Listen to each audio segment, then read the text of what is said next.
আসসালামু আলাইকুম ওয়া রাহমাতুল্লাহি ওয়া বারাকাতুহু। ইন্নাল হামদালিল্লাহ ওয়াসসালাতু ওয়াসসালামু আলা রাসূলিল্লাহি ওয়া বা'দ। আজকে আমি আলোচনা করব বদনজর কাটানোর রুকাইয়া দোয়া। আমি ইতিপূর্বে একই বিষয়ের উপর আরো কিছু দোয়া দিয়েছি, প্রত্যেকটা দোয়াই পরীক্ষিত।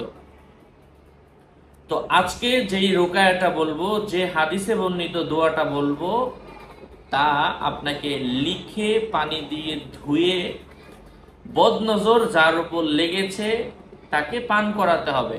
বাচ্চা হোক, বড় হোক, ছোট হোক, যুবক হোক, যুবতী হোক, ছেলে হোক, মেয়ে হোক, যে কোনো বয়সের যে কোনো ক্যাটাগরির মানুষের উপর এই এই আমলটা করা যাবে। এটা কোনো শিরিক না, কুফরি কালাম না, হাদিসে বর্ণিত দোয়া। আলোচনা বুঝতে এই সাথেই থাকবেন। যারা এখনো চ্যানেলটি সাবস্ক্রাইব করেননি, ভেরিফাই চ্যানেলের ডিসক্রিপশন বক্সে ক্লিক করলে আমার পেজ এবং আইডি আসবে। এটা ছাড়া অন্য কোনো পেজ নেই, আইডি নেই, ইমো নেই, হোয়াটসঅ্যাপ নেই, টিকটক নেই। নাম ছবি দেখে বিভ্রান্ত হওয়া যাবে না। হ্যাঁ, আমার নামে হাজারো মানুষ হাজারো পেজ আইডি খুলে ভরে ফেলছে, সাবধান। নাম ছবি থাকলে আমি না, কোনো ইমো নেই, হোয়াটসঅ্যাপ নেই, টিকটক নেই, এগুলোও খুলে ভরে ফেলছে। যাই হোক, তো আমি সেই আমলের কথা বলে দিচ্ছি। আপনারা চাইলে কালি আসল অরিজিনাল মেশকা আম্বর জাফরান কালি নিয়ে নিতে পারেন এই দোকান থেকে যোগাযোগ করে 01896426494। এটা কালিওয়ালা দোকানদারের নাম্বার, চাইলে নিয়ে নিতে পারেন যারা চান নিজেরা করতে। বদনজর এটা সত্য, হাদিসের মধ্যে এসেছে। বদনজরের কারণে অনেকের শরীর স্বাস্থ্য শুকিয়ে যায়, নষ্ট হয়ে যায়, গাছের মধ্যে ফল হয় না, পশু পাখি বাড়ে না, বংশ বিস্তার হয় না, চেহারার উজ্জ্বলতা নষ্ট হয়ে যায়, হ্যাঁ, চোখ মারে অনেকে।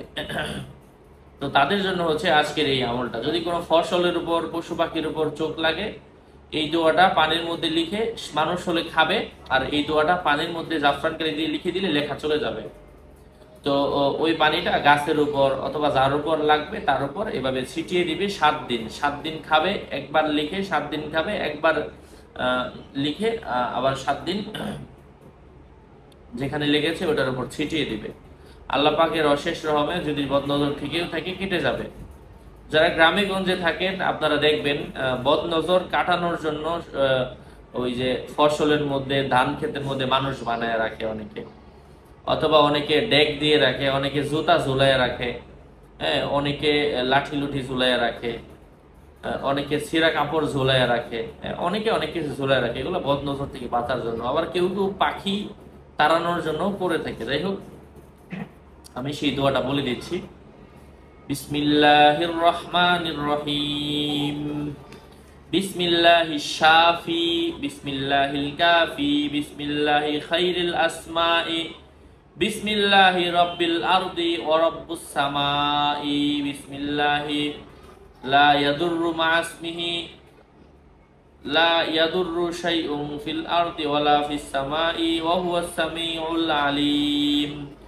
وَإِن يَكَادُ الَّذِينَ كَفَرُوا لَيُزْلِقُونَكَ بِأَبْصَارِهِمْ لَمَّا سَمِعُوا الذِّكْرَ وَيَقُولُونَ إِنَّهُ لَمَجْنُونٌ وَمَا هُوَ إِلَّا ذِكْرٌ لِلْعَالَمِينَ। হাদিসে বর্ণিত দোয়া আর শেষেরটা হচ্ছে কোরআনের আয়াত। দুইটা সমন্বয়েই কাজে আসবে ইনশাআল্লাহ। আপনাদের মঙ্গল এবং দীর্ঘায়ু কামনা করে এখানেই শেষ করছি। দেখা হবে অন্য কোনো ভিডিওতে। আগামী ভিডিও আসার আগ পর্যন্ত সবাই সুস্থ থাকবেন, ভালো থাকবেন। আসসালামু আলাইকুম ওয়া রাহমাতুল্লাহি ওয়া বারাকাতুহু। বদনজর থেকে বাঁচানোর জন্য আমরা বাচ্চাদেরকে টিপ দিয়ে দেই, কিন্তু বদনজর অবশ্যই আছে, অবিশ্বাস করার কিছু নেই।